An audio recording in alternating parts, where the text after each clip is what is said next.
வணக்கம். வீடியோ போட்டு ரொம்ப நாளாச்சு. ஒரு ஆய்வுக்காக எடுக்கப்பட்ட ஜாதகம். பிறந்த வருஷம் அப்படின்னா 1997 2வது மாதம் தேதி 15ஆம் தேதி. இவருக்கு லக்னம் அப்படின்னு எடுத்துக்கிட்டோம் அப்படின்னா துலா லக்னம். கிரகத்தினுடைய அடைவை சொல்லியிருந்தேன். 4ல் குரு சுக்கிரன், புதன், 6ல் சனி கேது, 8ல் சந்திரன், 12ல் செவ்வாய் ராகு. அப்போ நட்சத்திரம் வந்து ரோகிணி நட்சத்திரம். அப்போ சந்திர திசை கொஞ்சம் இருந்தது, ஒரு 4 வருஷம் இருந்தது. சந்திரனுக்கு அப்புறம் செவ்வாய்க்கு அடுத்து இன்றைக்கி ஓடிட்டுருக்கிற திசை அப்படின்னா ராகு திசை ஓடிட்டுருக்கு.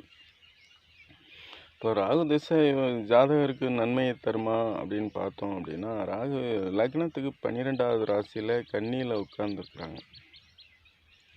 அப்போ ராகு அப்படின்னு எடுத்துக்கிட்டோன்னா, ராகு 5 இடத்துல இருந்தால் நன்மை தரும் அப்படின்னு ஜோதிட சாஸ்திரம் சொல்லுது. அதாவது மேஷ, ரிஷபம், கடகம், கன்னி, மகரத்தில் ராகு உட்கார்ந்துருந்து ராகுனுடைய திசை நடந்துச்சுன்னா மிஞ்சும் பலனை, அதாவது கொடூரமான நிலை இல்லாமல் ஓரளவு பரவாயில்ல நிலையை தரும் அப்படிங்கிற மாதிரி சாஸ்திரம் சொல்லுது. ஆனால் அதுக்கான நிலை இருக்கா அப்படின்னு பார்த்தோம்னா, அதுக்கு அந்த இடத்துல இருந்தால் நன்மை தரும் அப்படிங்கிற நிலையில் பார்த்தால் கூட விதிக்கு லக்னத்துக்கு 12ல் மறைஞ்சு உட்கார்ந்துருக்கிறது அப்படிங்கிறதும் அந்த இடத்துல யோசிக்க வேண்டிய விஷயமாக இருக்கு. போக ராகு உட்கார்ந்துருக்கிறது அப்படின்னா சூரியனுடைய நட்சத்திரத்தில், அதாவது உத்தர நட்சத்திரம் 2ஆம் பாகத்தில் ராகுவும் செவ்வாயும் உட்கார்ந்துருக்குறாங்க. 2 பேரும் ஒரே நட்சத்திர பாகத்தில் உட்கார்ந்துருக்குறாங்க. பிறந்த காலம் அப்படின்னா மாசி மாதம், கும்பச்சூரியன். அப்போ இந்த ராகு திசை எப்போ வந்துச்சு அப்படின்னா கிட்டத்தட்ட ஒரு 13வது வயசில் ராகு திசை வந்துச்சு. படிக்கும் காலத்திலேயே வந்துருச்சு, இளமையிலே வந்துருச்சு. ஆனால் கல்வியை கொடுத்ததா அப்படின்னா ஓரளவு கல்வியை கொடுத்தது. இருந்தாலும் அது போதுமான நிலையவும் சந்தோஷத்தையும், கல்வியில் போதுமான நிலையும் சந்தோஷத்தையும் பெருசாக ஒன்றும் தரல. அதே நேரத்தில் விதிக்கு 12ல், லக்னத்துக்கு 12ல் உட்கார்ந்துருக்கிறது. இதுவும் கொஞ்சம் ஏற்றுக்கொள்ள முடியாது. 2வது சூரியனுடைய நட்சத்திரத்தில் உட்கார்ந்துருக்கிறது. இப்போ ராகு மட்டும் தனித்து உட்கார்ந்துருந்து செவ்வாய் சேராமல் இருந்தாலும் கூட ராகு திசை ஓரளவு பரவாயில்லாத ஒரு நிலையை தந்திருக்கும். அது போக ராகுவோட செவ்வாய் சேர்றது ஒரு திருப்தி இல்லாத ஒரு நிலை. போக சனி அவரை பார்த்தது மேலும் ஒரு கஷ்டமான ஒரு நிலை.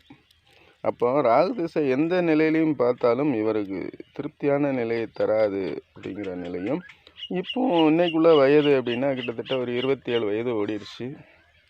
வாக்காதிபதி, தனாதிபதி, குடும்பாதிபதி அப்படின்னு சொல்லக்கூடிய செவ்வாயோடு இணைஞ்சு உட்கார்ந்துருக்குறாங்க. அப்போ தனமும் வாக்கும் இளமை காலத்தில் வந்ததுனால பெரிதான கல்வி அப்படிங்கிறது பெருசாக ஒன்றும் பாதிக்கல, அளவான கல்வி கொடுத்தது. அது போக தனத்தையும் பணத்தையும் இருக்கக்கூடிய சூழ்நிலையும் தருமா அப்படின்னா ராகு திசை முடிவடைகிற வரைக்கும், ராகு திசையினுடைய நிலை, ராகு திசை முடிவு வரைக்கும் ராகு திசையினுடைய நிலை வந்து திருப்தியான நிலை தருமா அப்படின்னா இல்லை அப்படிங்கிற மாதிரி தான் அங்கே அழகாக உட்கார்ந்துருக்கு.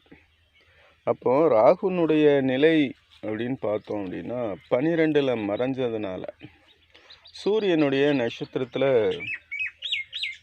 அந்த ராகு உட்கார்ந்துருக்குது. அப்போ சூரியனுடைய நட்சத்திரத்தில் ராகு உட்கார்ந்துருக்கலாமா அப்படின்னா அது கொஞ்சம் யோசிக்க வேண்டிய விஷயம். சூரியன் பிரதானமான ஒரு கிரகம். 2வது காலபுருஷ தத்துவப்படி 6வது ராசியில் அந்த ராகுவும் செவ்வாயும் உட்கார்ந்துருக்குறாங்க உத்திர நட்சத்திரத்தில். அந்த ராசியின் முதல் பாகையில் உட்கார்ந்துருக்குறாங்க. உத்திர நட்சத்திரம் 2ஆம் பாகத்தில் உட்கார்ந்துருக்குறாங்க. உத்திர நட்சத்திரம் முதல் பாதம் அங்கே, 2வது பாதம் கன்னியில் இருக்குது. அப்போ எப்படி கூடி பார்த்தாலும் சூரியனுடைய நட்சத்திரத்தில் இந்த ராகு செவ்வாய் உட்கார்ந்துருக்கிறது இது கொஞ்சம் ஏற்றுக்கொள்ள முடியாது. பிரதானமான கிரகம், தந்தைக்கான கிரகம். சூரியன் வந்து வெளி உலகத்துக்கு அடையாளம் காட்டக்கூடிய ஒரு கிரகம். அப்போ ராகு திசையில் இவருக்கு அந்த கன்னியில் உட்கார்ந்துருக்கிறதுனால ராகு திசை நன்மையை தரக்கூடிய நிலை இருந்ததா அப்படின்னா இருந்தது. லக்னத்துக்கு 12ல் மறைஞ்சு இருந்தால் கூட குரு பார்வை இருந்தது. மகர ராசியில் உட்கார்ந்துருக்கக்கூடிய குரு பார்வையும் ராகுக்கு இருந்தது. இதெல்லாம் ராகுக்கு திரிகோணத்தில் குரு சுக்கிரன் புதன் உட்கார்ந்துருக்கிறது, ராகுக்கு திரிகோணத்தில் சந்திரன் உட்கார்ந்துருக்குது. இதெல்லாம் ஒரு சிறப்பு. ஆனால் ராகுவோட செவ்வாய் இணையாமல் ராகுவை சனி பார்க்காம இருந்திருந்தது அப்படின்னா ராகு திசையினுடைய சிறப்பு ஓரளவு கொஞ்சம் நல்லா இருந்திருக்கும் அப்படிங்கிறது தான் இந்த ஜாதத்தில் நம்ம தெரிஞ்சுக்கிட வேண்டியது. அதே நேரத்தில் ராகுவோடு செவ்வாய் இணைஞ்சு ஒரே பாதத்தில் 5 டிகிரிக்குள்ளே இணைஞ்சு ராகுவை சனி கேதுவோடு இணைஞ்சு பார்த்ததுனால இந்த ராகு திசையில் குறைஞ்சபட்சம் 2-3 தடவை கீழே விழுந்திருக்காங்க, கையை காலை ஒடிச்சுக்கிட்டாங்க, கட்டு போட்டிருக்காங்க. எத்தனை பிரச்சனைகள் நிறையா சந்திச்சிட்ருக்காங்க. என்ன சந்தித்தாலும் திசையினுடைய முடிவு தெரியாமல் திசையினுடைய வலிமை அப்படிங்கிறத நம்ம எடுத்துக்கொள்ள முடியாது. ராகு திசை நிச்சயமாக முடிஞ்சால் தான் இவருடைய ஜாதகத்தில் சந்தோஷமான விஷயங்கள் அப்படிங்கிற மாதிரி ஏதாவது கண்டுகொள்ள முடியும் அப்படிங்கிற நிலைமை தான் அந்த ஜாதகத்துக்கு இருக்குது. போக ராகுவோட செவ்வாய் இணைகிறது, ராகுவை சனி பார்க்குறது, இதெல்லாம் கொஞ்சம் மைனஸ். திசையினுடைய சிறப்பு திருப்தியாக இருக்காது அப்படிங்கிறது தான் நம்மளுடைய ஆய்வு. அப்படி தான் இருக்குது.